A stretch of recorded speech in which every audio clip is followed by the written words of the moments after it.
Is 8:34 on February 19th. This is our JCPC board meeting. As we start our agenda, let's first go into welcome and introductions. Again, my name is George Redmond. I am the JCPC chair.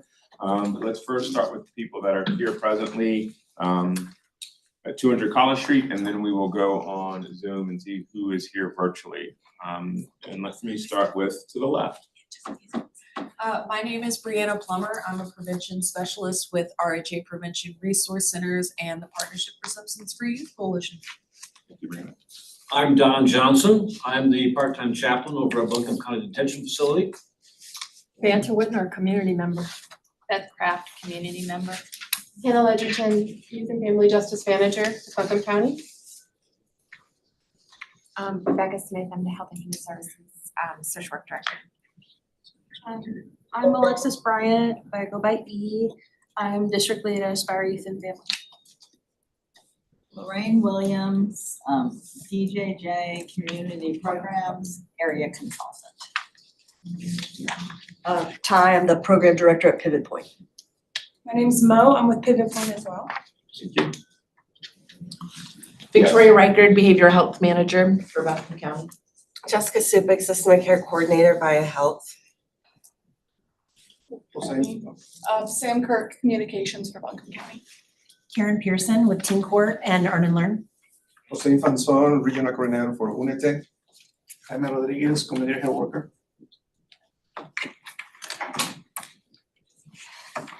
Hi. Perfect timing. Go ahead and introduce yourself if you got here. I'm Susanna Knox, I'm the Assistant Public Defender on the duty. All right, virtually, what I can see, Commissioner Drew Ball. Morning.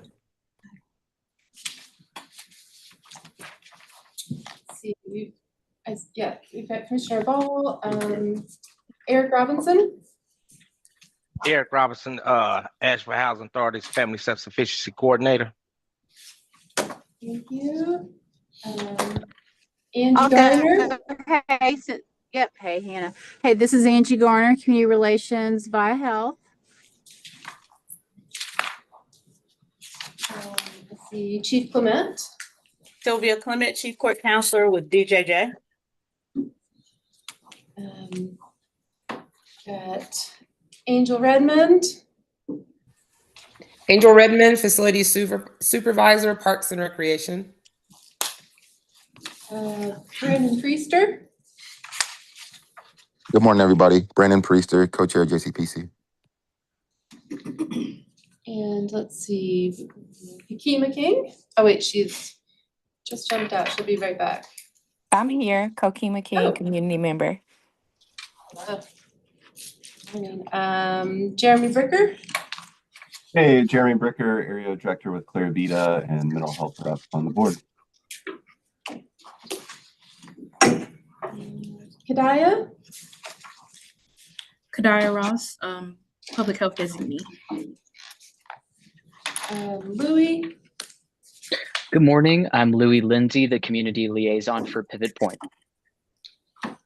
And let's see, Sergeant Loveland. Sergeant Craig Loveland, Nashville Police Department. And Katie Curtis. Katie Curtis, Senior Assistant District Attorney over Violent Crime and Gun Crime for Buncombe County. Is there anyone else? I see a phone number. That's me. Okay, great. Anyone else? Have I missed someone?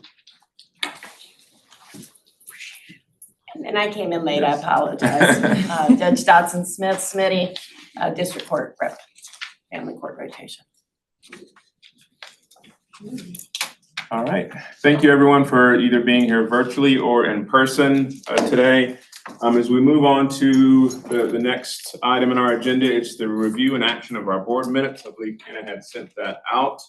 If y'all had a chance to review, we just need a motion.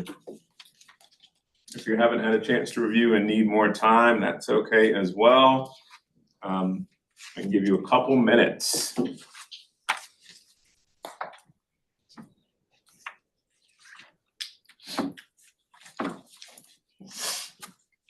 No, Hannah, do you have a copy to put up Printed there? out the two attachments and it was this agenda and the bylaws, so did you send a second? I sent the minutes She- yesterday. yeah. Sorry, it was Okay. a separate email. So, are they able to be put up or are they? Sure. Or do you have a hard copy over there? Did you print any out? No. Okay, I'm sorry, I was out of office that afternoon. I was teaching. There you Okay. go. We get our Thank copy. you. All right, never mind, I got it. Thank you.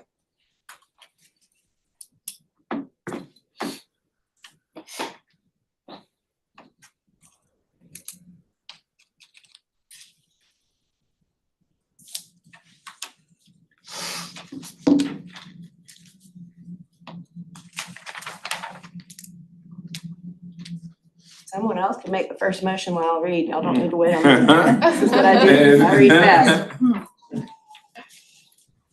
I move to approve the minutes. All right, Second. Angel and Bertha. Great, thank you.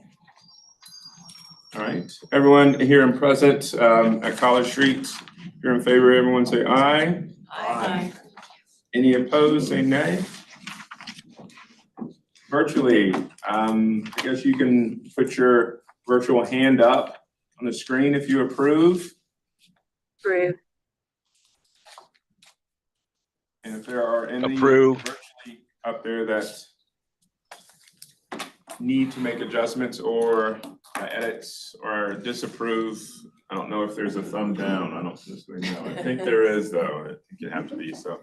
I don't see any thumbs down. No thumb down? All right. High fives everywhere. All right. Board minutes have unanimously been approved. We move on to our monitoring committee updates. Vanta, what do you have for us? Well, we have our monitoring reports. First, I just want to thank the monitoring committee for all your good help and the court counselors who were really on board with every visit, so thank you. If we can just go through the programs, you want to start with Aspire? Yeah. Sure. Great. Yes, so it was a pleasure to be a part of the monitoring committee for the first time and to have the opportunity to go out to Aspire on the 30th of January. We were, Dawn, myself, and Fatima were able to go out and do a site visit at UNC Asheville where their space is, and we were hosted there, and it was a lovely visit. So I'll just give kind of an overview of what we found in our monitoring. And I'll just do a quick overview of the programs just in case some folks in the room may not be as familiar. So the Connection is a program that is technology based, and it opens up new vocational options for the next generation that are not age restricted. The Connection program teaches youth entrepreneurial and vocational skills through a music, cinema, production, job training program. Learning is project-based and designed to prepare youth for employment, higher education, and or business ownership. Youth with a wide range of abilities and work preferences are able to find roles that fit them the best, like artistically inclined students and technically minded students. The Connection is going to serve 12 youth this year.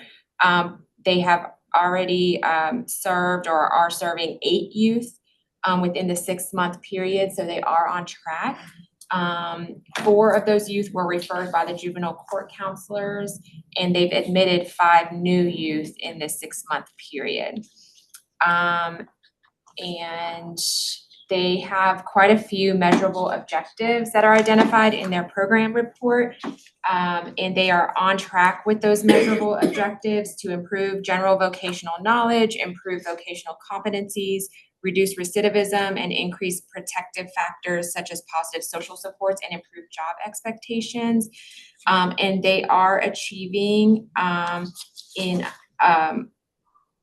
100% in the majority of the areas, except in clients will have no new adjudications for a complaint with an offense date after the admission date where they're achieving 62.5%, with 70% being the benchmark. So they're only slightly under, and then 100% in all areas. So, am I okay? Yeah. Like, okay. I've never done this before, so. Done a good job. Okay, and then, like I said, we were able to make a visit. Well, let me just go back and do Kids at Work, and then I'll talk about our visit, because it's kind of combined. So Kids at Work is an interpersonal skills development program based around the culinary arts. Youth are a part of the program for 16 weeks and meet for 3 hours once a week for instruction.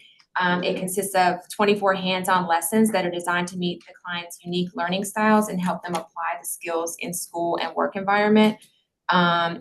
They serve ages 15 and up, and then they assist the youth that are old enough to get the Serve Safe food safety training certificates, which is really great for their future endeavors. And then that program has served 42 youth. I'm sorry, they're supposed to serve 42 youth, and they've served 21 youth in the 6-month period, so they're right on track. They had 13 referrals from juvenile court counselors and 14 newly admitted in the last 6 months. They are on track there. And they also have several objectives: improving interpersonal skills, vocational competencies, reducing recidivism, increasing protective factors, improving physical health. And they did achieve 100% in all the areas except clients will successfully or satisfactorily complete services as intended by the program. And they have achieved 33.3% in that area. So that is an area of growth opportunity, but all the other areas have been achieved at 100%. Can I ask, when you get a monitor, and this may not be the right time, so you tell me, but like if it's something that's 30%, under 50% in one of those areas, do y'all have a conversation at this moment in time? Or are you just taking the data kind of in terms of what their plans are to improve something? I don't know the answer to that. I think there'll be times where the programs can update us on their vision of correcting, or not correcting, but looking at trying to fix the areas that perhaps fall a little bit underneath. I think initially what we'll do is kind of go through these reports, and then as we go through their updates, we'll give them time to kind of address those. Okay. And then I don't know if Drew has a question or just. I know, I saw that. I wasn't sure either. I wasn't sure. Hannah, can you put in the chat for us and just see if he needs to just lower it or if he has a question? Commissioner Ball, your hand may still be raised for approving the minutes, or you might have a question related to monitoring.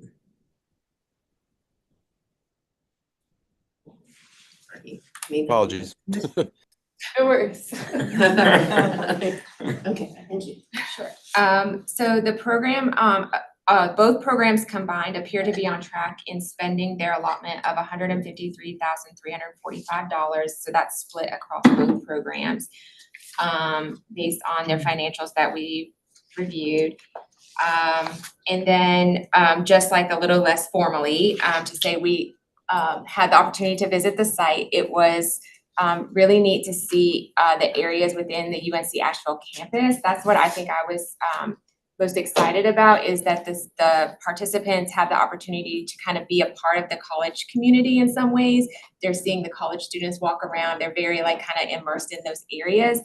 And the space that they're allowed to use is really nice, but the classroom for the connection program, it has all kind of similar to this, has all the technology in there and nice bright windows, and it's a nice space for the classroom. We got to see for the connection, the videos. I think those have been shown in this space before, but some of the videos that the teens have put together, which were really neat to see, like their musical talents and technical talents. And then the commercial kitchen space is well upfitted and a nice area. It's basically like behind a glass, so you could kind of look in and watch the students at work if they weren't there when we were there, but you could do that. Yeah, we really enjoyed walking around the space and learning more about the programs. And I don't know, Don, if you want to add anything to that. The one that impressed me was the videos were very creative. So we really enjoyed watching those videos. And they have a program called Say It Straight, learning how to use language, which was just very impactful to me, that our language gets us in trouble or gets us out of trouble. And they're really working on that. That's great. And that's part of the video, that's part of the connection, the Yes. stitch, right? And I don't know if Fatima is here, but she participated in our site visit as well, and she just shared, like, from the court counselor's perspective, a lot of really positive information about interacting with the program and seeing positive outcomes in the youth. And then she noted in her comments that she shared as well, how critical that Serve Safe certification is, and also they have a mentorship program. So if you graduate, you can come back and participate as a graduate assistant, I think is the language they use. So that also is like just that stepping stone to bigger and better things for those youth. So we were very impressed with that. Thank you. You nailed it. Yes, Yeah, well thank you. done, well done. And good job, Aspire. Thanks so much. I helped monitor Earn and Learn and met with Karen by phone because of the various closures of Buncombe and the ice and snow and whatnot. But I believe, was it James who was there? Yeah, so the court counselor was there the following week. And to recap, Earn and Learn is the only community service restitution program in Buncombe County. Works with youth 11 to 18 and over 18 if they're still under the jurisdiction of DJJ and also in school, who are assigned community service hours or victim restitution through DJJ. They estimated that 65 youth would be served in this fiscal year, and I think in the first 6 months have served 32, so they're right on track. And there have been 6 youth newly admitted in the past 6 months, and all of the referrals come from DJJ. Earn and Learn regularly meets their measurable objectives. For example, the youth in the program complete their community service or restitution within the time frame permitted by JCPC policy, and they demonstrate appropriate accountability by active participation in all the required activities. There have been no staff changes during this period, and as best I can tell, they're on track financially as well. The court counselor review and comment form was good. They are very positive. They also said that their biggest asset was Juan Holiday, who's oversees a lot of the service delivery. I did have a chance to meet Juan, and also Daisha, the intern at Rathbun House, on a couple Saturdays back, where some of the community service is happening, and that was, I'd never been there before. It was a beautiful, beautiful place. And the court counselor review said that the updates and communications from Earn and Learn are strong, and they really like that Earn and Learn provides transportation for the youth to the community service facilities. A notable strength of Earn and Learn are their stable staffing patterns and ongoing staff development. I was impressed that the staff do crossover training so that they can do each other's jobs. They have regular staff retreats, and Karen especially noted the ease and effectiveness of communication, both among the staff and also with the court counselors. They take pride in their ever-expanding life skills program, which includes this really cool flash resume project that they do with the students to help them develop a resume, and the journaling, which can be verbal or written, the journals. The most challenging times are when DJJ is understaffed, but when DJJ is fully operative, as Karen put it, Earn and Learn is unstoppable. So highly recommended for continued funding. Team Court. I had the opportunity to visit Teen Court in action on February 9th, and then Mr. Lance and I did the monitoring on the 11th of February. Teen Court is a diversion program that enables juveniles to come before a jury of their peers to prevent going to juvenile court. The program agreement has 65 youth to be served, and To date, 26 have been served in the first 6 months. And there are 5 that are waiting for court because of snow and illness. So they're right on track for meeting their goal for the year.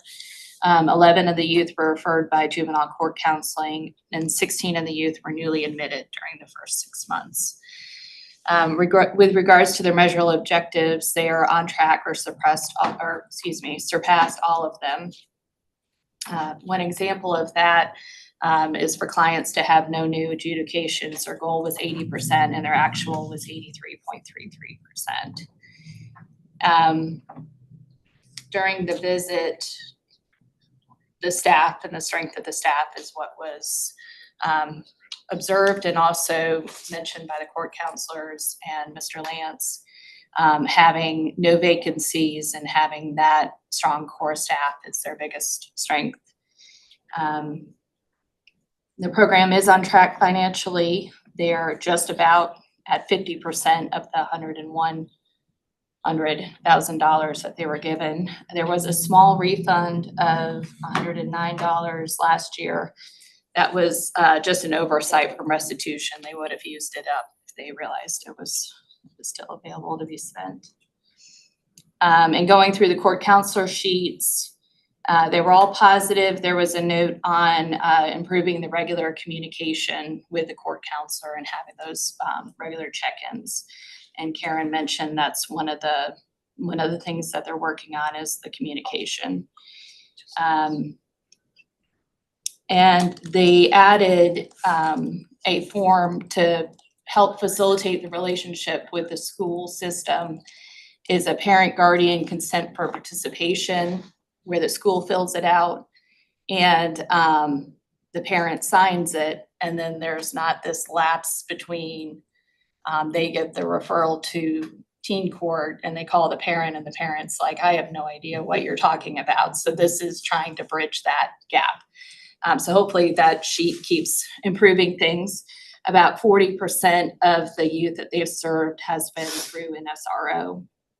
And then, like I said, the strength of the staff is wonderful. Observing teen court in action. I really enjoyed how not only it's serving the teen that has been referred, but also the teens that are involved in the program. It's a wonderful opportunity for them, whether they're past clients, current clients, or just volunteers from the community. It has an impact on the family that's involved in the teen court, as well as the youth that are involved overall. So it's a great program. And so I would definitely, Mr. Lance and I agreed that the program should be recommended for funding. I visited Pivot Point with Court Counselor Eric Blake a couple weeks ago and met with Matt and Ty and Louie, had a great visit with them, learned a lot about the program. There are 2 components. One is interpersonal skills, which is the Saturday programming that is once a week for 10 weeks with an option to continue up to 6 months. And it offers therapeutic adventure-based interventions to court-involved youth, ages 14 and up. It's a skill building program designed to improve social skills and reduce substance abuse and divert the youth from further court involvement.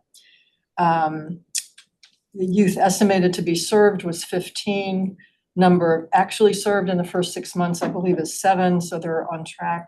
1 referred by juvenile court counseling, and 3 new admissions in the first 6 months. The other component, and then I'll kind of do a general overview, but the other component is group counseling.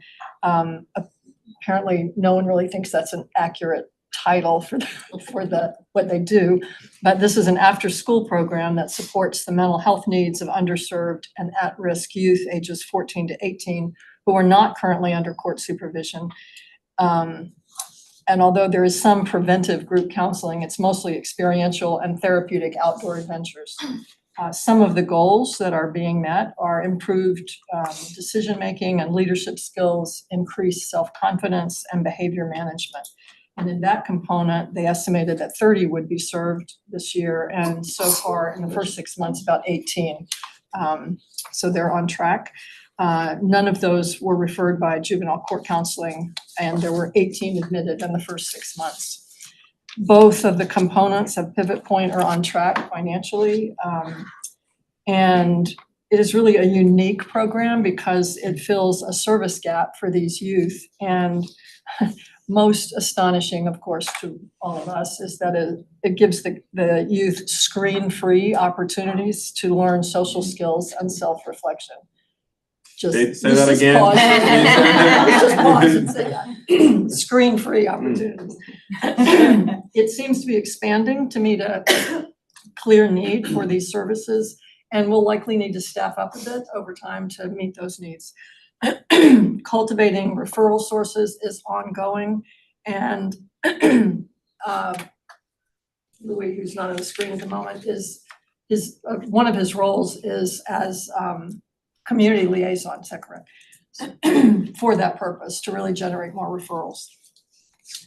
And they're just not, there's question marks about the group counseling name for this step type. Just wondering if there's a better, more accurate way to describe the services that are being delivered. But highly recommend for continued funding, so. Can I ask, do you know where their other referrals are coming from? Because they're coming from DJJ? Yes, the school-based. Are they SRO or counselor? Mostly school counselors, but we do have a few SROs referrals as well. Are you able to parse that out on your numbers, whether it's school counselor or SRO? I do, I have that written down. And I don't need it now, I just wanna Okay. make sure people, like programs are kind of focused on that so that we can kind of modify. We can see if the SROs are getting the word out or if it's coming from a different way. Thank Part you. of Louis' job is like trying to get up with our SROs. We've had individual meetings with them as well as going to the individual schools as a way of trying to connect there. And Ty, y'all are in for the prevention model, y'all are in Reynolds and where else? Is there- Community high school, and we just now are in Owens District with a start date of March 10th for the first group. It'd be worth noting that Owen reached out to you, right? Yeah, they initiated that contact. And AC Reynolds has grown, so we actually have a second cohort full for a second day. So we're 5 days out of the week. I know I'm jumping ahead on stuff now. But I think one of the challenges is running out of weekdays. Yes. So I guess that's a good Well, we problem would to do have. co-coherent, so it would be a funding probably issue at that point of trying to get more staff, more transportation. Umoja, I don't have the printed report in front of me. Dr. No and Andrea Santos and I met with 8 staff people from Umoja and Unite, some of whom are here today, for a very long meeting in last Friday morning. We were very impressed with their level of engagement, especially in the schools. They work with SROs, contact them to divert young people at both Randolph, Asheville High School, Irwin, Owen. And they've got 30 kids involved in an after-school program. They're on track with 15 will be graduating, already 8 have already graduated. One comment that was of concern for them, especially those of Hispanic background, was parents are having second thoughts of engaging with any government for fear. And that's just a real on-the-ground issue that they're wrestling with very well. And Jaime and Jose are doing a great job with addressing that. It's social and emotional learning, one-on-one peer support, and it's based around trauma resilience. So they're very much sensitive to young people who have been traumatized at several different levels. They work closely with United Way out of 4 schools. 2 of their kids this past year died due to gun violence. So that's again a trauma level that they're working with. They'd like to change some names from termination to graduation. That's a positive. I think we were just impressed, and again, I don't have the financials in front of me, but they're on track and we really support it. I've got two of these brochures. Oh, they're Hope for the Future dance troupe that travels around. And that's just a very positive engagement of young people without screens. I'm not sure if Dr. No is on or Andrea, if they're online.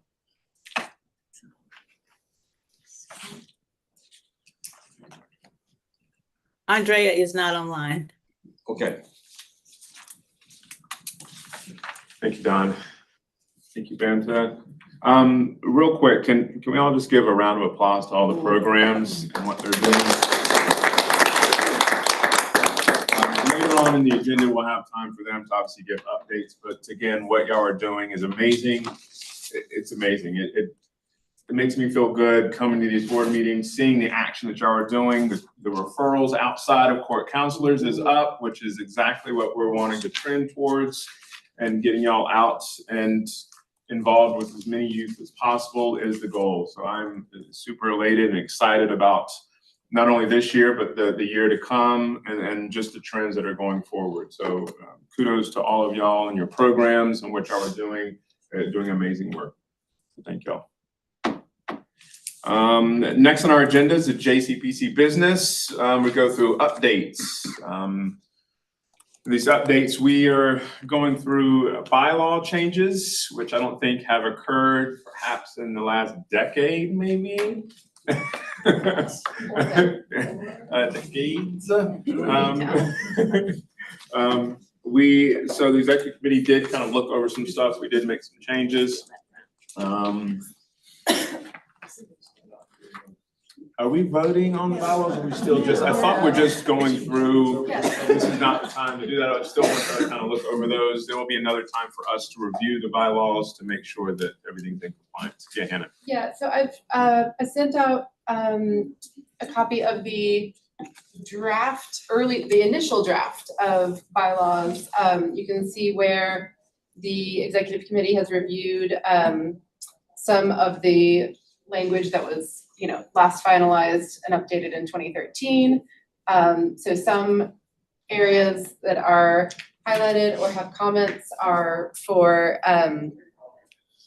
proposed changes. Others will be needing to give folks time to review them, get any feedback back. We have a couple comments to check with Buncombe County Finance and Legal to make sure that any things that need to be updated just based off of the process changes over the past 13 years are updated. And given the bylaws, process for updating bylaws, we will have a final draft ready for y'all to officially review at the April meeting. And then we will be able to vote on them at the following meeting. So the expected finalization date would be June. Is it the executive committee that's putting together the changes? The initial ones, but we were expecting that you and any other JCPC members who have a keen eye for this may have input as well. I just want to make sure I'm copied on whenever we're doing it so that my keen eyes might go somewhere. Great. Wonderful. If anyone else wants to join the next bylaws review, maybe. Oh, come on, guys, it's fun. Something about just the word bylaws does not sound as. My guess is we may just extend the invitation to the next executive committee meeting, which we've finally landed on being the alternate months of the JCPC from 8:30 to 9:30.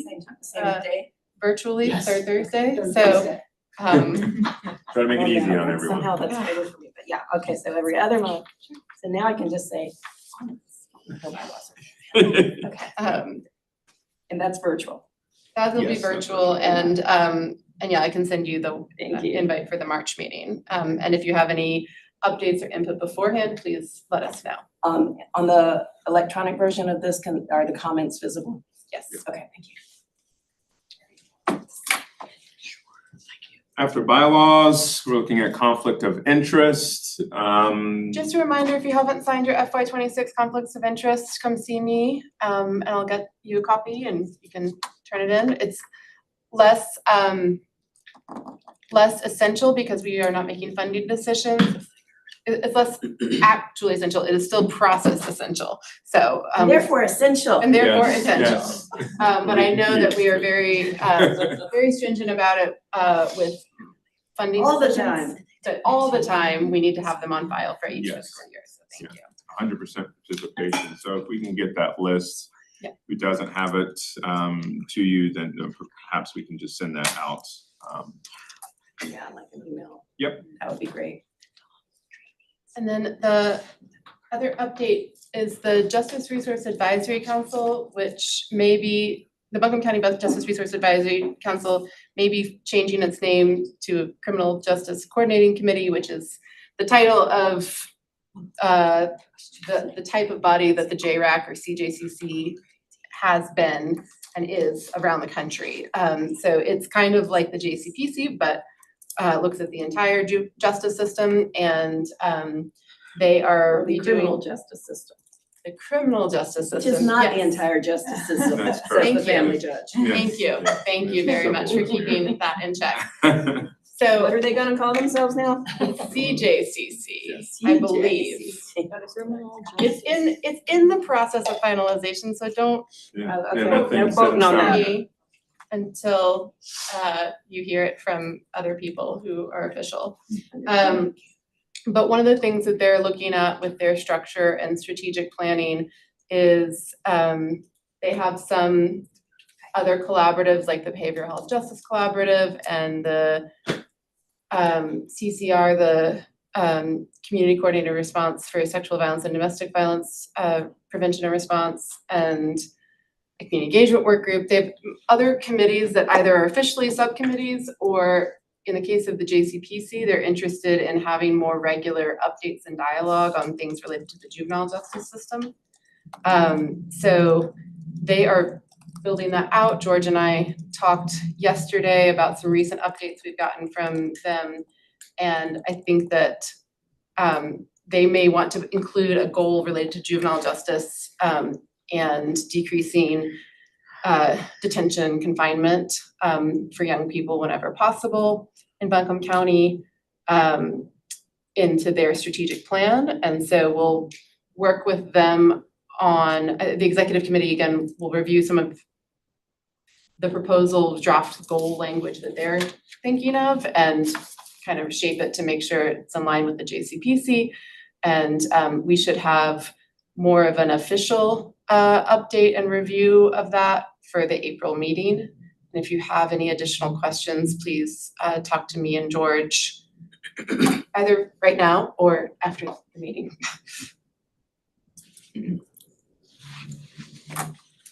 And if you're eager to join the conversation about that, the executive committee will be discussing it in March.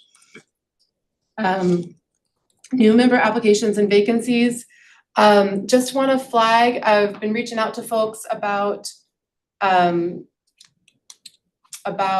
renewing their membership if their 2-year term is up for renewal. We have had a couple of folks who have, we have 2 vacancies right now. One for CC Weston has, at the end of her 2-year term, has with the many commitments she has, she's not gonna seek reappointment.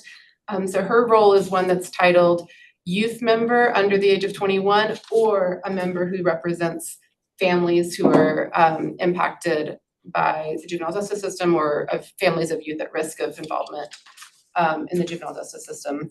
So that role is newly vacant. And we have 2 folks who've submitted new member applications, but we don't have a spot for them right now. So this is also just encouraging folks, when you do get that question about if you're interested in renewing your term, we are always thrilled to have folks who are truly committed to engaging for another 2 years, fully engaged. And if it's not something that you can really commit 2 years to, please let us know, especially if there may be other folks who are interested in jumping in and serving. George, did you want to say, I guess it also ties to one of the questions related to the bylaws updates around if right now, because of the legislative mandate for the 26 types of positions that the JCPC has, our Buncombe County JCPC does not have term limits. Right.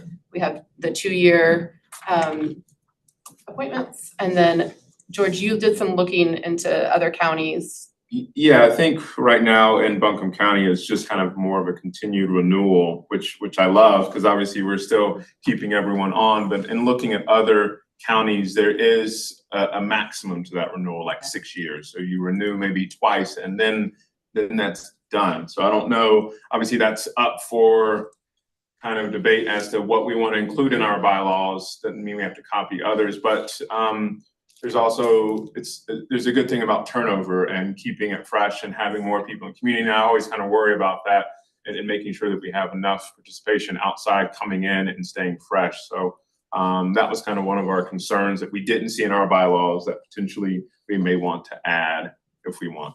And there's certain positions where it wouldn't necessarily be relevant. There's, all the folks who are, like the sheriff or the designee. The sheriff Right. makes the designee decision themselves if they're not serving themselves. And the many other positions that are kind of designated like that. But then there's a number of folks who are kind of filling different roles in our community.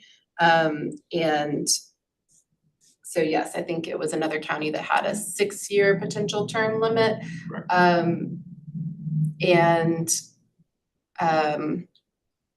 think that's just something to raise for consideration. So anyone who wants to look at bylaws and be in that conversation, obviously, just some things we need to sharpen up on in our bylaws as we move forward. And so great discussions as to how we want to structurally continue to evolve JCPC so that we're not here a decade later and still trying to fix bylaws. We should fix them at least every decade. Whether they need it or not. Whether they need it or not. That's right. No, it's great. You go in your room and say, we accept them as is, and that shows that you're staying on top. I'm sorry, Yeah. it's really an area I like. That's true. But it's a way to make sure that everybody's aware of them and has made that intentional decision. Perhaps sooner than every decade. Yes, and we'll With try. at least one meeting to review and another meeting to approve, so. Yeah. Hannah, you said 2 vacancies. One was CC. What's the other one? Actually, at the moment, it's just the 2. Just CC. Just Just the one. That's pretty good for this. Yeah. Yeah. this And it is specific for youth under 21 or member representing impacted families, so. It's always youth under 21. Well, we do have Eliza Jackson that is youth under 21, but yes, Yay. finding more than one. And she hopes to attend the next meeting. So. And I did print out a few copies if anyone wants to see what the House bill updated it's been 5 or 6 years for the different positions. If you want to see what those are. Thank you. I'm sorry. Just a quick shout out, if Amoja or anyone there, I know that in times that we're looking at now, obviously the Hispanic and Latino community, our families are being impacted right now. Having someone that's on the board that's Latino speaking, Hispanic, that's impacted would at least be able to have a voice on there for their concerns. Not to put pressure on that, but obviously it's a vacancy. And if that's something that I think all of us in this room are really passionate about and hearing about and making sure their voice is heard. So if that's something within that community that someone feels appropriate to want to put forth, then we would love for that as well. And as with members, if they have any type of specific relationship with one of our JCPC funded programs, it would just, we could discuss it and review it, and George and Lorraine would be able to review it as well and make a determination about if it was okay, then we would just have that noted on the conflict of interest form. And if it were too much of a conflict, then Lorraine and George would help to make that decision. But please, anyone who might be interested, please feel free to connect us. Yep. All right. Past the JCPC business, we are on to the good thing of program updates, which is always great to hear after the monitoring committee. Wonderful news. So now it's time to hear from the communities. I will start as we start from the bottom and go up. We'll start with Umoja and Unete. Or do you want us to wait? We're gonna wait for Jose. Yeah, we can wait. Next, we have pivot point. Thank you for having us here. We had 45 as our number to be served this year, and we are currently at 42. So I think we're on, we expect to exceed that number. We have, as I said earlier, we have a new cohort starting in March at Owens High School. Already started the onboarding process, and between that and the rolling ongoing admissions at community high school, and we have started a second cohort on Mondays at AC Reynolds, as well as trying to get some summer programming up and running. I think we're going to exceed that number of 45. Our current population, we have 25 in our after-school program and 3 on our Saturday extended program. I think the biggest thing, which has already been said, is that we would just kind of like to, I think at the time, Lorraine, please help me if I get this. I think at the time when we started the prevention program, there was only 3 SPET types that we could choose from, and group counseling was the closest that fit. However, if you look at the SPET program, we will always show zeros because we will never have that amount of hours in an after-school program. As well as we will always show a 0 in our risk tier because of our intake limitations. But I think we could bump up our numbers and show more accurate of what we're doing, and possibly we could switch. Since there isn't, I would love ideally, Banta and I talked about having an experiential program, but since there isn't, maybe getting our prevention program back into the interpersonal skill building and whatever might have to, we have to do that. That's kind of what we would like to present to the council. Let's see, in terms of our narrative, I think our biggest progress and successes is that how much we've expanded accessibility to more young people. We're at a place now where there is no more days to put, so we will have to double up, which we're willing to do, and run coherence, what would also require us to hire more staff, but that's a great problem to have. Let's see, the onboarding challenges is just those zeros that we're looking at. I think having Louie's full-time position has really helped us with retention. We're going into like starting cohorts. Sometimes when we were first starting, we'd have 4 to 5. And just for people who might not know, we have a 10-to-2 ratio. So 10 would be a full. And so our Monday cohort on Mondays are 10, our Thursdays are 10. So we're starting off with big numbers, just having that constant contact, plus being able to rope in the parents. Louis gets to, like, if a kid doesn't come for 1 or 2, we're like going into the schools and like, hey, let's sit down, what's going on? Or coming up with a trial run. Let's just see before you say no, how about this? So we're doing like a lot of kind of connecting with the kids. Yeah. Under 3 minutes, George. That's amazing. Well done. And I'm open to any specific questions that you might have. Any questions here within the room or virtually? Obviously, Pivot Point's doing an amazing job. I think things are always going to pick up. Spring, the weather picks up.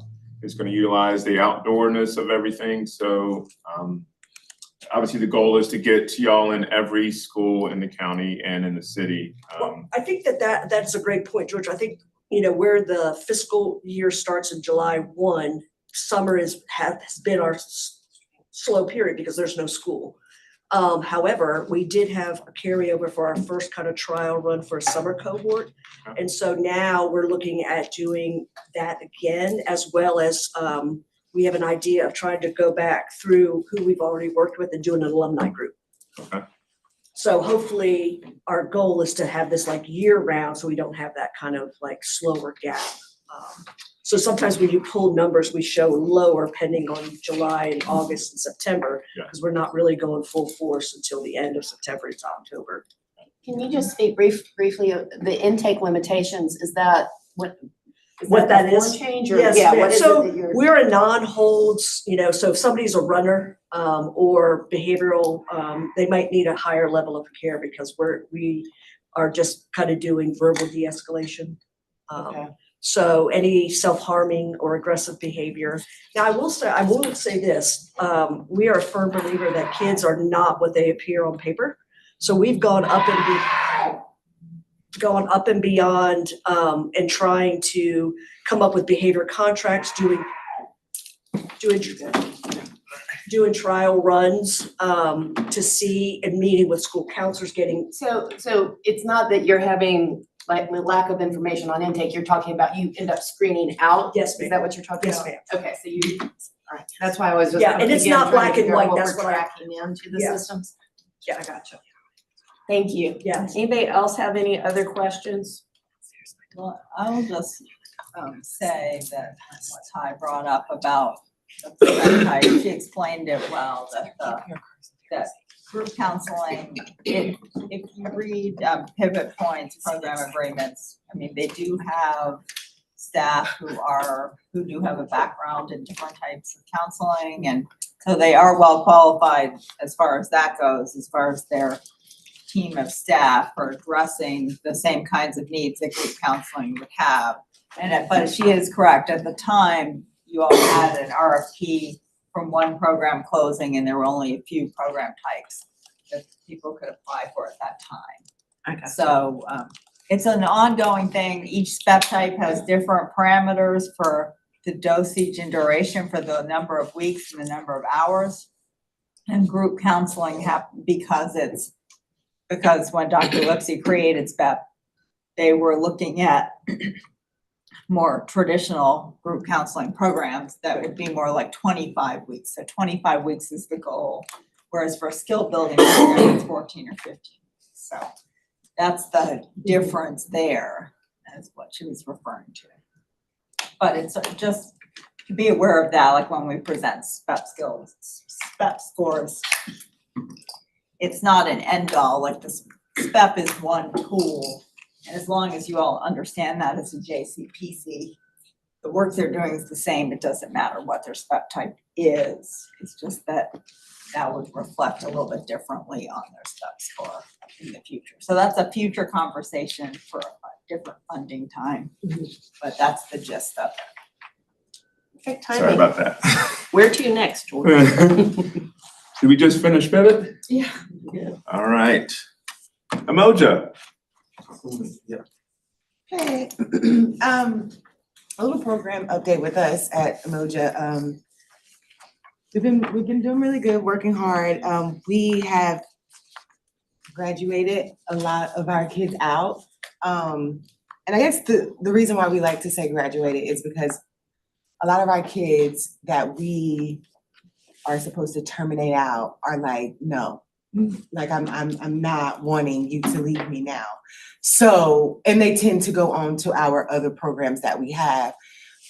So that's kind of like where we are. Like we've graduated a lot of kids out. So we're in the process of like getting new ones, and being connected with Asheville High and Asheville Middle and Community High, the list is long. So again, we're just, like I said, terminating or graduating these kids out, putting them in other programs that we have, and just trying to stay connected with them on that level to make sure, whatever it is that they feel that they need from us, that we are supporting that, and not completely doing away with them. And so again, like I say, my update is that we are in the process of finding new participants. Again, the lists are long, to the point that we're like having to bring in like more staff to kind of take hold of these lists. But we're doing it. And then sometimes it's a little tough, but we're doing it, and everything is going good. And like I say, we really are finding it that there's really not a termination date.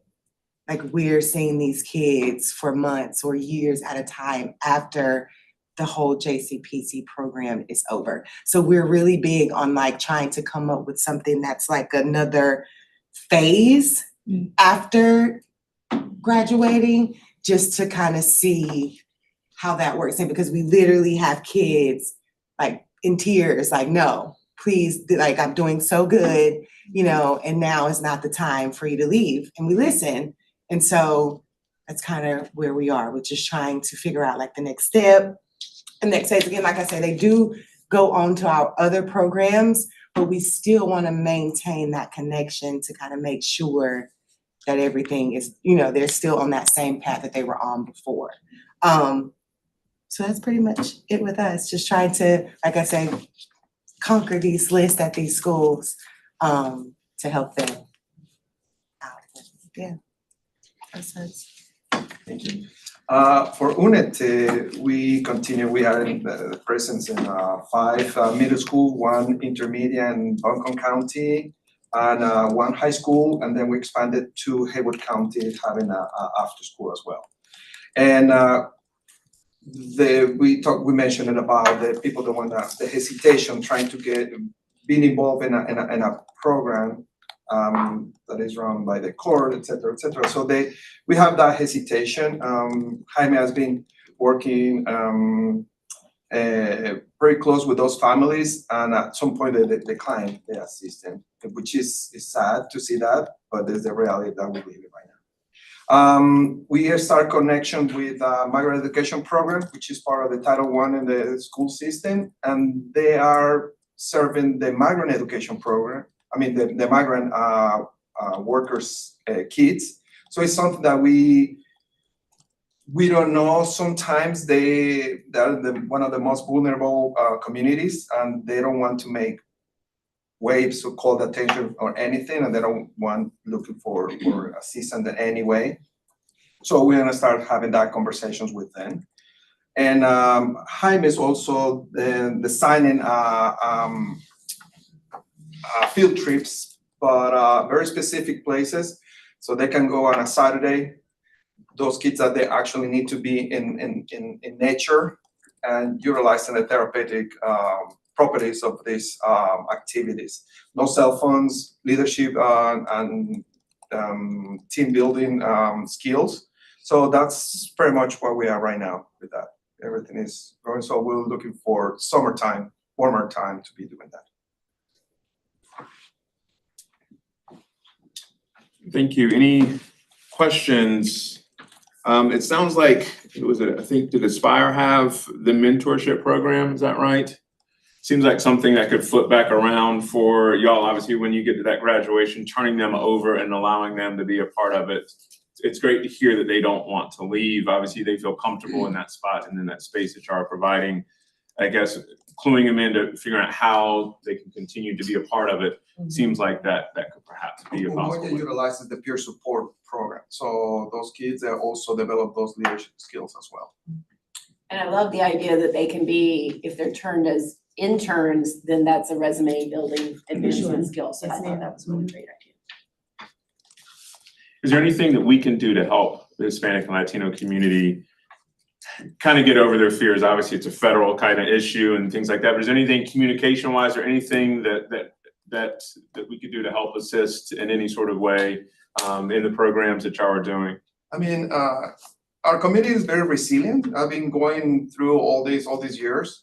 However, we have been, the other side of UNET has been able to support it with, in collaboration with ABCCN, which are the location right now, and supported with rent. Many of those families didn't go to work or went to school, so they get behind in rent or utilities, so we're able to help with that. Communication has been last year has been a challenge. We used to have big events in the school, and they prefer not to drive. If it is late, it's less cars, so prefer to be doing during busy hours of the day. Again, and that's important for us to keep and maintain that trust with the community. We have also a food distribution every Tuesday. We serve around 250 families in collaboration with Bounty and Soul. And I think we're doing it right now in communication. It's hard because they utilize it different. Many of those, they don't even utilize emails. WhatsApp is one of the tools that they might be used. But for privacy, want to keep that information. We have our own group, but maybe generate material that we can replicate and post it on Facebook that let them know what the Buncombe County is doing. So I think might be a good option, and we can work with that too. And they have it in Spanish as well. Sometimes it's also short videos because some part of the community they don't know how to read. So that's another way to support the community as well. Okay, but thank you. One thing just doesn't take away any fears or concerns, but just to remind folks that JCPC funding comes from our North Carolina state legislature. And it comes to the county, so it is state funding specifically. Just to know that. Yeah. I know it doesn't take away. Yeah, no, even we have organization, we work supported with immigration, lawyers and everything. The name is Hispanic Federation. When they say federation, they're like, ooh, and then we have to explain it's another nonprofit, and the name is in English, so that's. And I don't expect that message to translate to community members, but just to make sure that everyone here knows that the funding is coming from our state. And I think I just would want to be able to communicate to the certain child welfare courts where DSS is involved, or family courts can be on WebEx if approved. And that would allow them to not have to come to the building. And so we could talk more about how to make it. I think the hard part is the entryway into that calendar system to get on it. But once you're in a rotation, then that judge can be more aware. And I think that the attorneys who would be representing them in the DSS area would bring it to the judge's attention too. So it would be good for them to understand there's a way to be involved in our civil justice system on a WebEx platform. Okay, thank you. Let me know.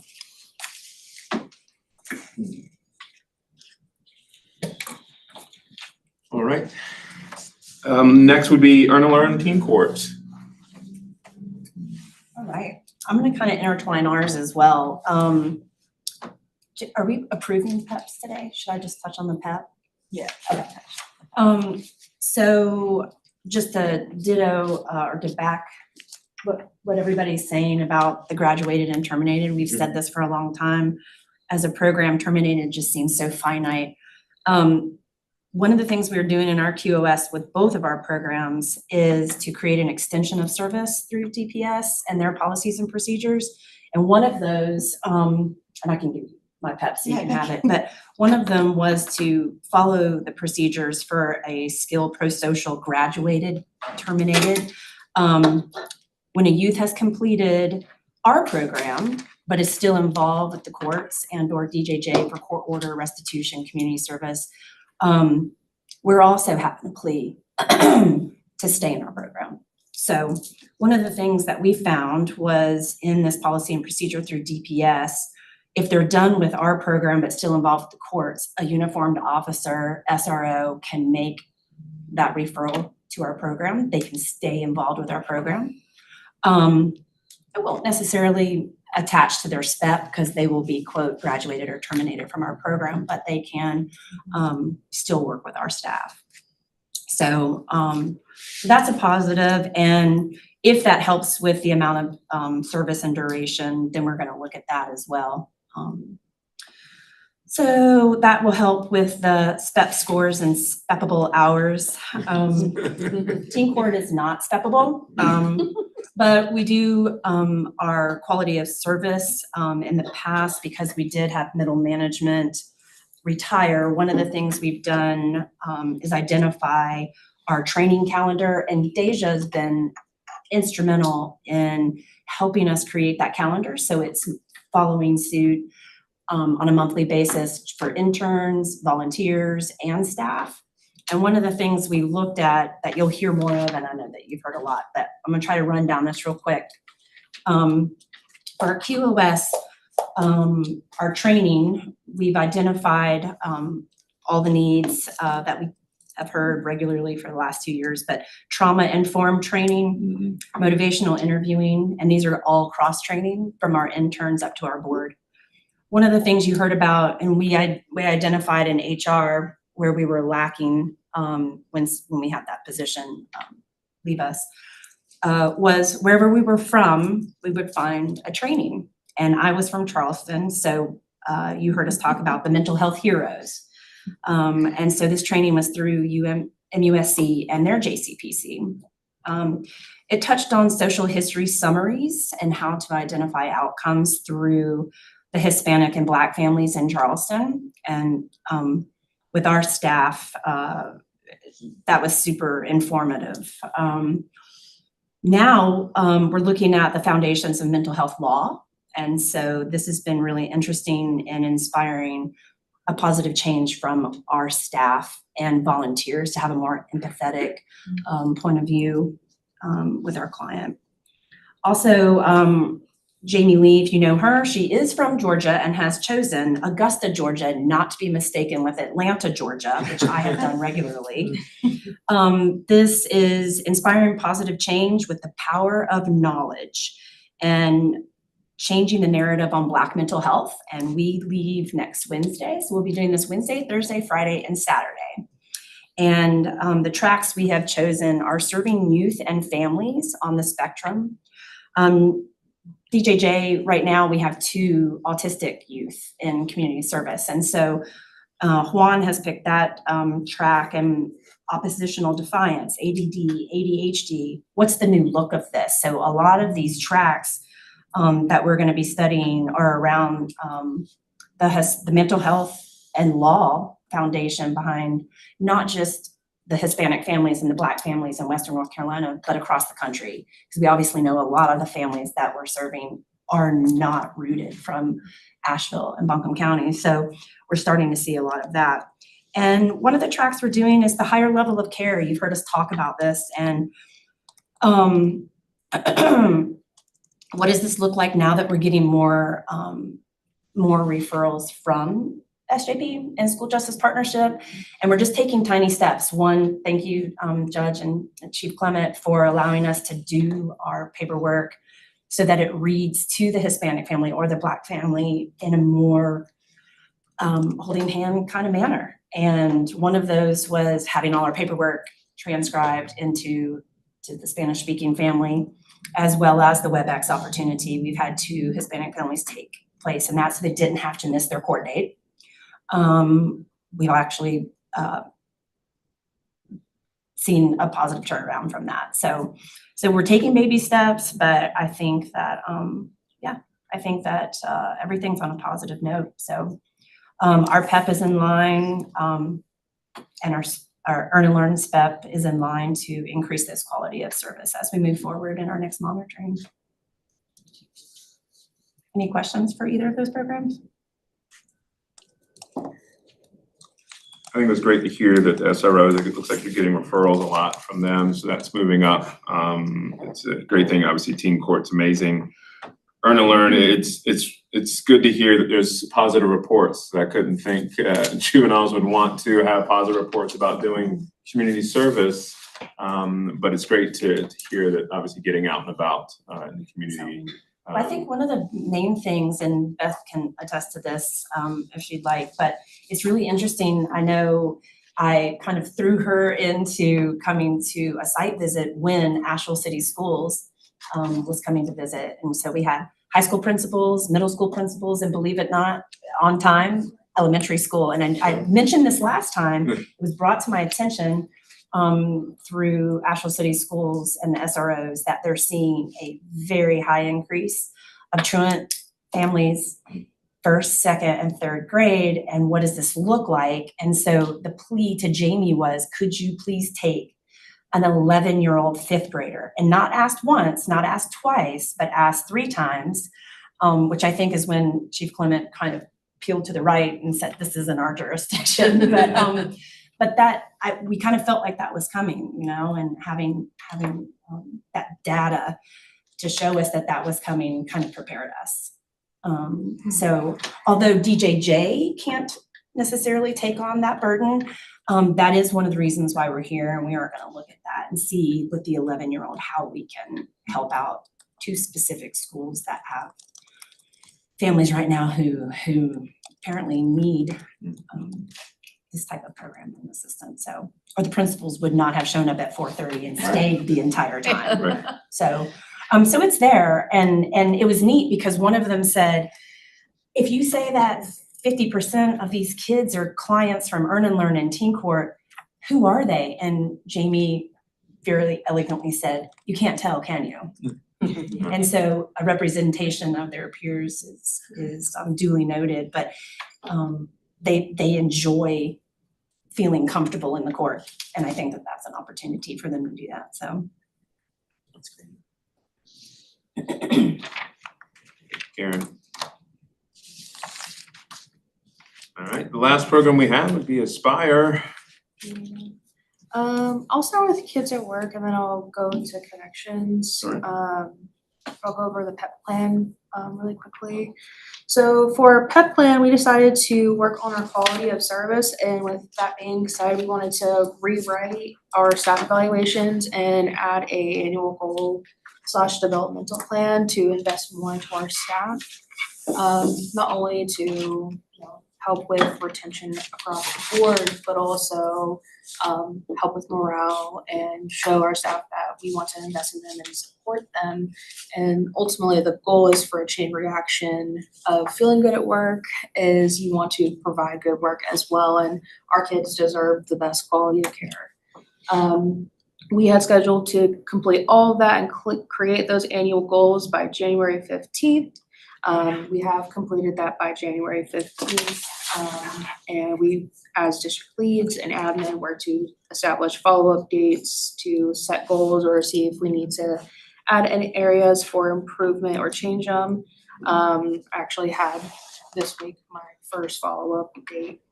And so far we have completed all our action steps. It's just more getting up to our follow-up dates with all our staff.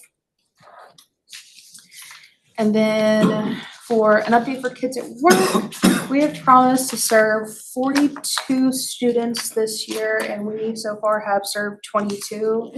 I feel like we are on track and doing really well with all our youth. We have 2 sessions running on Mondays and Wednesdays at the University of Asheville.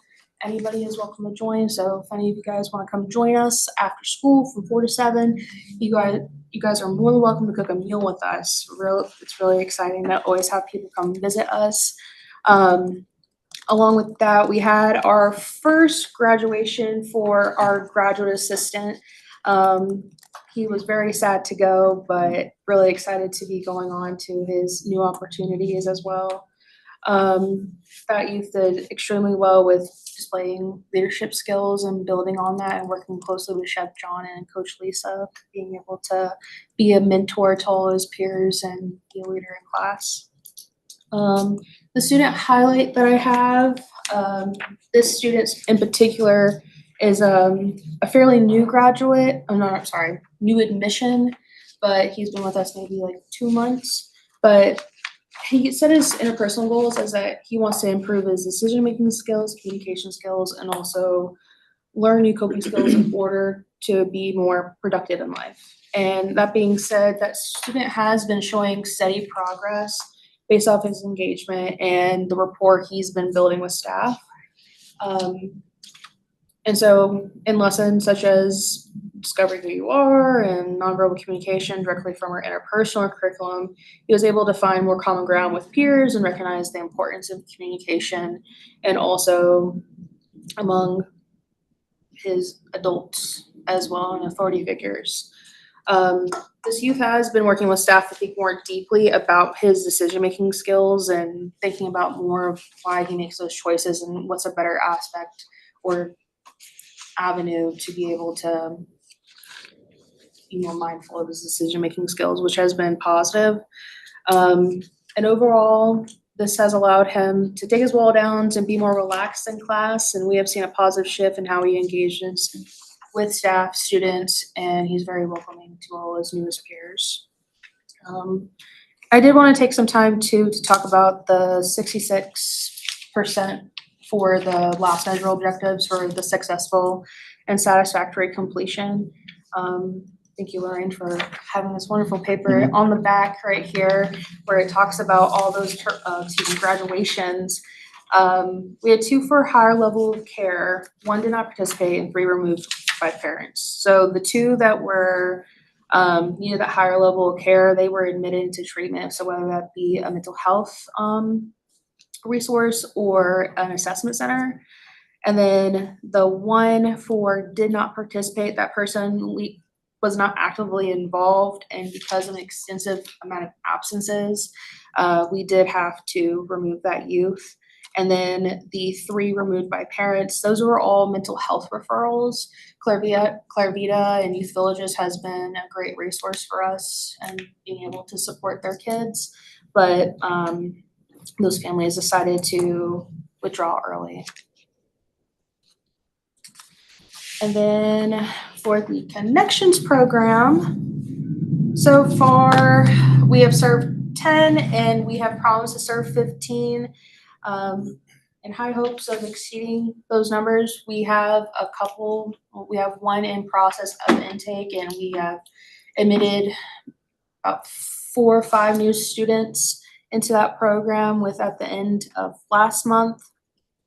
I feel like with the consistent staffing that we've been able to provide for our kids, it has grown the program, and also seeing with the data and overall morale with the youth too. We had 2 successful completions at the end of last month, and those youth were able to leave with their portfolio. They were the 2 headwaying on those videos that we had showed during our monitoring. And so we're happy for them, and if they want to come back and join either one of the programs, I'm welcome to.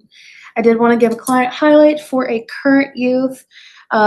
This youth, they put their music and film goal as I want to improve my videography skills, and the personal development goal is that they want to improve their social skills to streamline interactions with others. So from the time that this youth has entered class, this person has been making strides and making hard choices or challenging choices in his personal life, because initially this person has struggled with self-worth and tends to conform to what others view them as.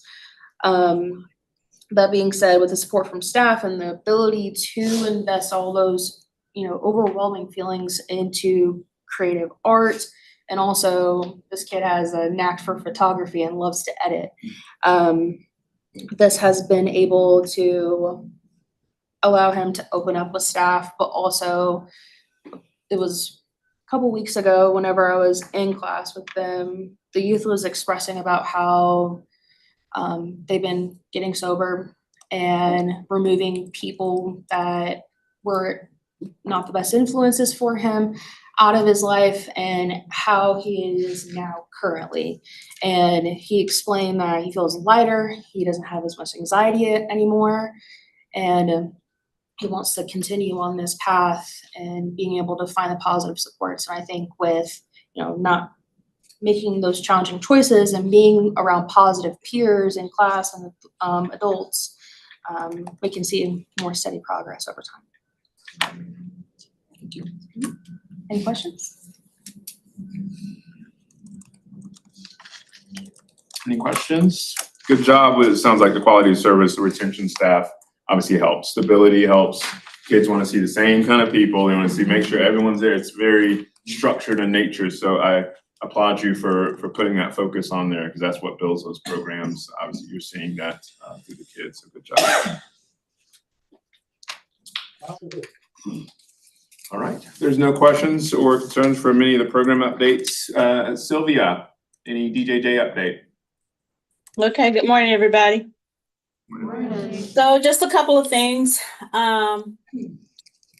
just wanted to share that the numbers are slightly increasing, which is always, they kind of ebb and flow, so they are increasing. We have seen a high number of secure custody, and Hannah, I heard what you said about the conversation about decreasing confinement in Buncombe County, and of course, I will be on that conversation.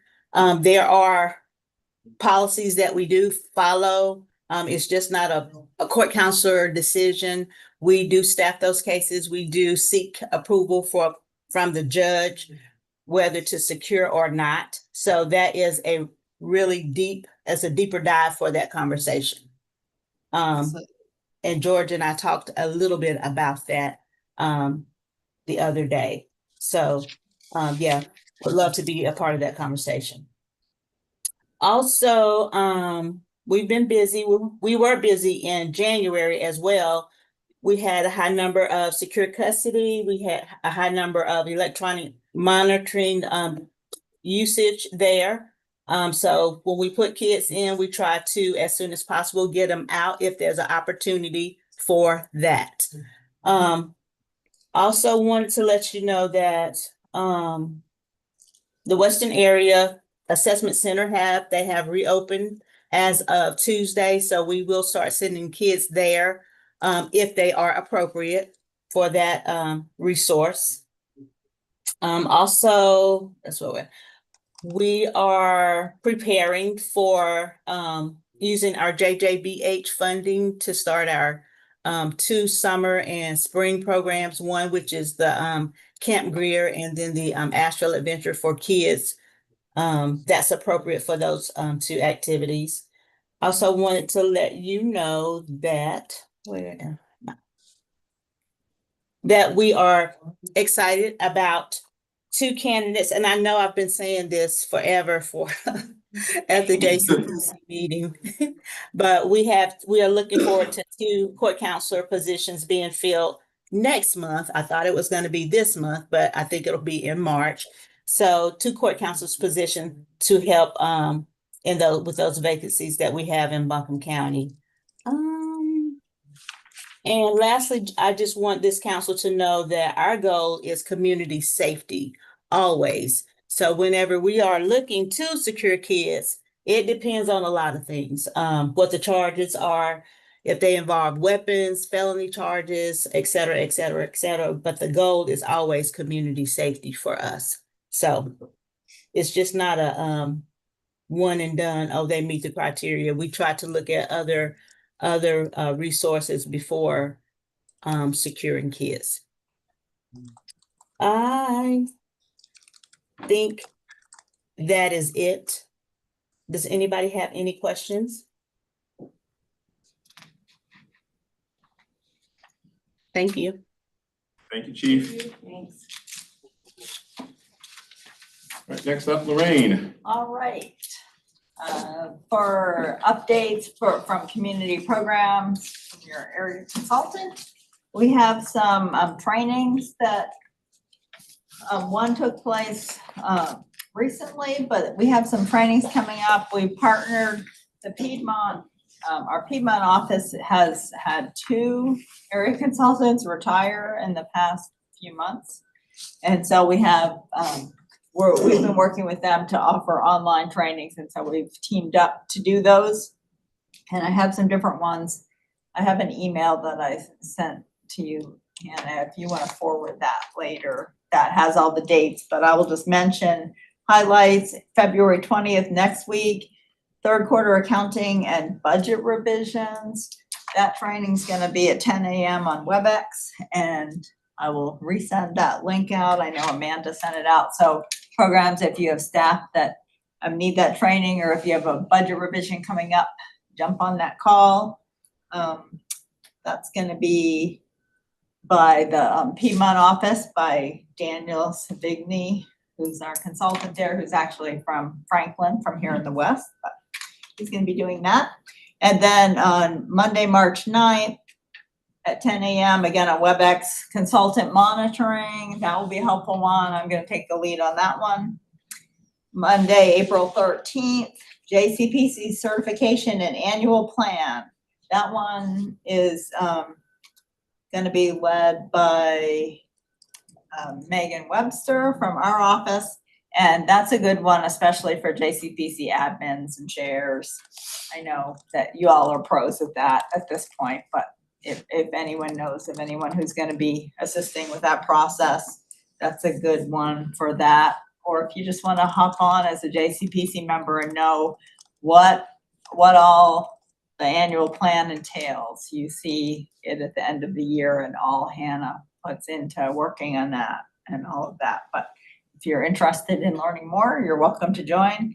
And then June 15th will be a training on final accounting. And then other pieces, I know Hannah's already sent this out, but the RFP for intensive intervention services. So those are not JCPC funds, but they do come from community through DJJ, through community programs. It's a competitive statewide process, and those funds are specifically, instead of those community referrals that can come from the schools and the SROs, the intensive intervention funds are services just for those involved already in DJJ, and they tend to be, and they're higher level needs. So those funds were initially set up by the legislature to come to JCPCs to help specifically keep kids in the community as an alternative to YDCs and that type of thing. But it is for higher level, higher risk youth. And so those referrals will come directly from Ms. Clement's office from their staff. And there are only, TASK is an example of one program that has been under that funding before. And then also there's a counseling program in the far west that does home-based counseling. But that RFP is due February 27th. And it does need sort of the blessing of the JCPC with a letter of support being uploaded by mid-April. So if there are any programs in Buncombe who are interested in applying for that, talk with your court services staff at DJJ and talk with them about the needs, because they would be people referring to that. And so talk with them about what needs they're seeing if that's something that you're interested in applying for. February 27th, again, is that deadline. And then last but not least, there's a North Carolina Juvenile Services Association, March 3rd through 5th. It's way over in New Bern for the spring one. So a little bit of a trek, but if anyone wants to head over towards the coast, be on the Neuse River for a few days. The link to that is in that same email. And I think Hannah's already sent that out as well. And then the one other last thing, the last thing is the NC Safe. We have talked about that for 3 years now, especially come June. You all have done great events, and I know Sergeant Loveland and his team at the Asheville Police did a great job last year doing an event, and then you all had a community event and have done things here in the park. For NC Safe, they're gonna have a statewide committee that's gonna be online. It's gonna start out as twice a month and then go to once a month. We are encouraging people from each of the districts to join in on that. We'd love to have at least one participant from Buncombe. So if anyone is interested in serving on that ongoing committee to talk about the safety of how to keep youth safe and how to get the word out there. And we do have plenty of gun locks still that are available for the community with information enclosed in the gun locks. Actually have little cards with the NC Safe website and information for parents, because just the access to guns, as we talked about earlier, with Emoja mentioning that, gun violence has really shifted in the past few years in access to guns, to weapons. And so if someone has a passion for that, please let me know, and we'd love to have you. Lorraine, is the consultant monitoring training you're doing, is that a 2-hour training? Do we get credit for that. You know, I'm trying to get an A on my Yeah. request and I haven't done it in a while. All of those, yes. So you if my get credit for program that. staff, they've never done it, so I can. they That's both- right, they can all join in and we'll send you, Yeah, that's good. Amanda will send you certificates Sign them up. after. Yeah. You'll have a real official emailed certificate Yes, on your ma'am. way. Frame it. We're in. Hey, Lorraine, could you send me that info as well, Lorraine? I'm sorry, say Send that that to again, Brandon. Brandon. Yeah, I'll send you those trainings, I'll be glad to. Thank you. And I did email Regina Arrowood and say that either myself or Will Baxter may join the NC Safe committee. So they can talk Thank about you. it. I did, yeah. We wanna have at least one, and if more wanna join, yeah. And that would be wonderful. Yeah, y'all would be great. You will both be good. Thank you, Lorraine. It is a little after 10, so I want to be cognizant of everyone's time. I appreciate all of y'all being here. Next on the agenda is public comments, any announcements, anything like that that can kind of put on our radar. I would like to take this time out to go ahead and introduce James, is it Allegretto? Allegretto from Youth of North Carolina. James, please introduce yourself and Sure. right here. So my name is James Allegretto. I'm the Executive Director for Youth in North Carolina. And we are located centrally in North Carolina in Guilford County. But I travel the state visiting people, meeting people, and seeing the great work that different communities are doing. We're holding a Youth Resilience Summit right here in Asheville, March 18th. And it's for anybody who works with youth, volunteers with youth, or honestly, anybody who cares about youth. I hope to see everybody there. It's gonna be a fantastic program. Jennifer Farr Davis is our keynote speaker, who is a local Asheville resident. She's also the world record holder for completing the Appalachian Trail in the quickest time, and National Geographic Adventure of the Year. So it'll be a great program with her. Sandy Hook Promise will be there talking about violence in our schools and communities. It's great to be able to have Sandy Hook coming back to visit North Carolina, the second time that they've done this for us, and great to have it here in Asheville. And then Stacey Haynes is nationally known for her work on autism, and she's doing a program on autism and neurodivergence. She'll be our closing presenter, and I've seen her TED Talk. She's absolutely fantastic. I'm gonna leave some flyers here for anybody who wants them, but feel free to give me a call. My phone number is on the website. I've been here for 3 days and I've given out all the business cards. I also have some scholarships because we don't want, it's $45 to attend, but we don't want, finances to be any kind of barrier. So I have scholarships for anybody who's interested in attending at no cost. And I'll take any questions. There are continuing education credits available. I believe it's going to be 6 continuing education credits for attending. It's 1-day event, 8:30 to 3. Any questions? Would you mind sharing that information about the scholarships with Lorraine so she can share it out with us? Absolutely. Thank you. Yes. And for scholarships, should they just reach out to you directly? They can. Okay. They can. There's a QR code. We can Okay. do it by email. I Great. can give you a digital version of this. That's great. It's not about it's not about Youth in North Carolina making money, because we don't make money on this, but it's about just changing communities. Thank you. Thank you. Thank you, James. Anyone else programs? What do we got, Karen? I see you already on your It's phone. okay. Deja had some car trouble this morning, but I'm gonna give a little prop. We might have an opening if she can't do virtual from either. She got into 1, 2, and 3. Syracuse. Oh. She got into UNC Chapel Hill, and Washington and Seattle. So she got into 1, 2, and 3. So Deja, if you're listening.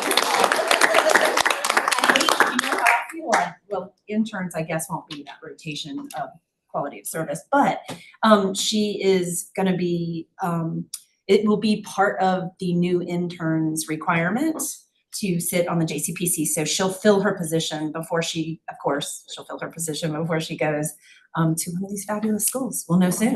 So Go Heels. yeah, well, I'll tell her you said that. I hope she goes to New York personally, but we'll see. Wonderful news. Yeah. That's great news. Pivot, Aspire, anything that's coming up, Umoja, Annette, anything that's coming up that needs a shout out? One other thing going in tangent with the conference on the 18th, on March 16th, I'm guessing everybody is on the same email list, but Will Baxter put out that the Violence Prevention Summit, originally scheduled for when we had either the ice storm or the snowstorm. It was a long week there, but it's been rescheduled for March the 16th. And so, in so much that it's right online with work that we're all doing, I just wanted to put a shout out for that. Thank you, Katie. Thank you, Katie. That's related to the monthly coalition that meets the third Thursday of every month. At my daddy taught me that's location from 12 to 1:15. Anyone's always welcome.